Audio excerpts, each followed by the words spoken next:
আসন্ন জাতীয় সংসদ নির্বাচনকে সামনে রেখে ফরিদপুর ২ নগরকান্দার সালথা আসনে বিভিন্ন রাজনৈতিক দলের প্রার্থীরা মনোনয়নপত্র দাখিল করেছেন। সোমবার দিনভর উপজেলা প্রশাসনের কাছে একে একে প্রার্থীরা আনুষ্ঠানিকভাবে তাদের মনোনয়নপত্র জমা দেন। বিস্তারিত দেখুন শফিকুল ইসলাম মন্টুর প্রতিবেদনে। আসন্ন জাতীয় সংসদ নির্বাচনকে সামনে রেখে ফরিদপুর ২ নগরকান্দার সালথা সংসদীয় আসনে বিএনপির রাজনৈতিক দলের মনোনীত প্রার্থীরা তাদের মনোনয়নপত্র দাখিল করেছেন। সোমবার দুপুর থেকে বিকেল পর্যন্ত পর্যায়ক্রমে প্রার্থীরা নগরকান্দা উপজেলা সহকারী রিটার্নিং অফিসার এবং উপজেলা নির্বাহী কর্মকর্তা মেহেরাজ শারমিনের কাছে মনোনয়নপত্র জমা দেন।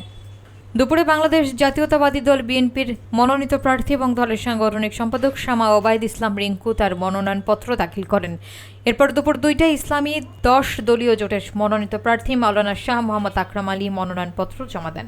দুপুর ২টা ২০ ইসলামী আন্দোলন বাংলাদেশের মনোনীত প্রার্থী শাহ মোহাম্মদ জামাল উদ্দিন তার মনোনয়নপত্র দাখিল করেন।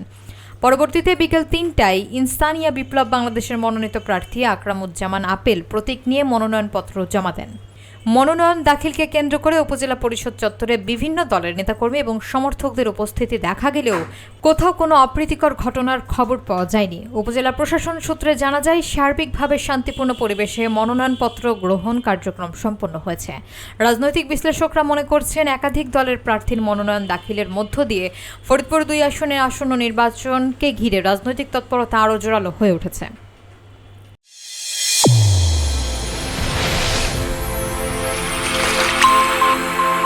চ্যানেল A1 হৃদয়ের স্পন্দন।